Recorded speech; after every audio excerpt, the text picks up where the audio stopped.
Les complots viennent toujours en premier lieu. Bien aimé, dans la vie, les complots existeront toujours. Dans la vie, les problèmes existeront toujours. Dans la vie, les soucis existeront toujours. Mais laisse-moi dire à une personne que la Pâque existe. Dieu dit dans sa parole qu'il y a eu des femmes qui se sont levées le matin. C'est-à-dire que les femmes étaient quelque part avec des disciples. Les disciples qui ont abandonné, qui ont renoncé, qui étaient fatigués sont restés, mais les femmes sont sorties. Elles ont pris les risques, elles ont bravé la peur d'aller le matin. La Bible dit elles achetèrent des aromates pour aller embaumer les corps de Jésus. Pendant que les disciples étaient restés à la maison, les femmes ont dit non. Nous devons aller embaumer le corps de celui avec qui nous avons de bons souvenirs. Mais quelque part, on peut dire que ces femmes étaient incrédules. Parce que ces femmes ont oublié qu'il existait une cérémonie spéciale. Il y avait une femme qui était dans une maison, qui elle avait acheté un parfum de grande valeur. Et lorsqu'elle achète ce parfum de grande valeur, ce n'était pas pour son utilisation personnelle, mais elle avait acheté pour aller embaumer le corps d'un Dieu vivant. Et les femmes qui ont acheté les aromates avaient oublié cette dimension-là. La cérémonie d'embaumement avait déjà eu lieu. Notre Jésus ne pouvait pas être embaumé mort, il a déjà été embaumé vivant. C'est pour dire que dans la vie de notre Dieu, la mort c'est pour un temps. Mais lorsqu'on embaume un corps en vie, ça veut dire que ce corps ne mourra jamais. Ce corps peut goûter la mort, mais la mort ne sera pas goûtée ou supporter un corps déjà embaumé vivant. La mort ne peut pas s'occuper d'un corps déjà préalablement embaumé. On ne peut embaumer qu'un corps sans vie, mais celui-là était un corps en vie. Ça veut dire que même les médecins allaient avoir la difficulté de certifier la mort de Jésus. Seul l'envoyé pouvait savoir qu'il était momentanément mort. Les femmes avancent, mais ici elles vont se poser la question. Il y a une grosse pierre devant les tombeaux. Mais qui nous roulera cette pierre?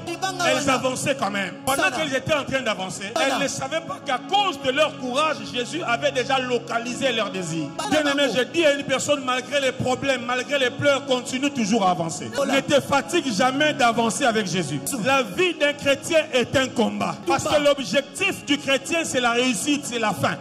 Et la Bible dit, pendant que les femmes étaient en train d'avancer, Dieu était en train de s'occuper de l'obstacle qui était de l'autre côté. Les femmes ne savaient pas ce qui s'est passé, mais elles savaient simplement qu'il y a une grosse pierre devant les tombeaux. Bien aimé, si Dieu veut agir dans ta vie, il va commencer par quelque chose de très important. Ici, la Bible dit Dieu commence par un tremblement de terre. Cela veut dire que là où nous sommes, nous ne savons pas ce qui se passe de l'autre côté. Il y a un grand tremblement de terre de l'autre côté. Il y a une personne qui est en train de louer ici. Il y a une personne qui se soucie des problèmes de sa famille. Mais tel que tu es là, il y a un tremblement de terre dans ta famille là-bas. Là où il y a la pierre, il y a un tremblement de terre. Là où on t'empêchait d'avancer, il y a un tremblement de terre. Là où on t'empêchait de voir, il y a un tremblement de terre.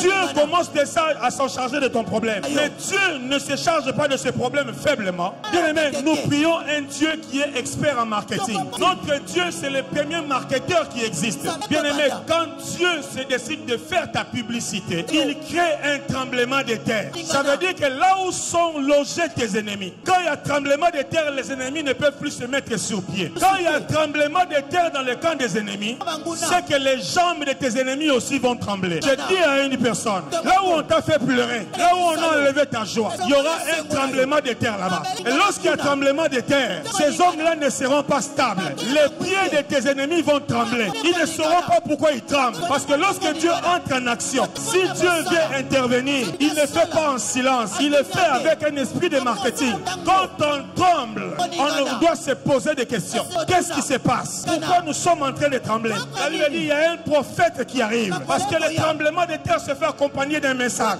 À cause de ton problème, bien aimé, là où on t'a logé, il y aura un tremblement de terre. J'ai dit à une personne, la pierre qui t'empêchait de voir, là où on a dit que tu ne verras jamais, ça commence déjà à bouger là-bas. J'ai dit à une personne, celui qui a bloqué ton mariage, la pierre qui a bloqué ton mariage, c'est que toi tu ne sais pas. De l'autre côté, ça commence à bouger. J'ai dit à une personne, là où on a écrit malheur, c'est que toi tu ne sais pas. Jésus n'a pas besoin de ton autorisation. Déjà là-bas, la pierre commence à bouger. J'ai dit à une personne, ça commence à bouger. Là-bas, ça commence déjà à bouger.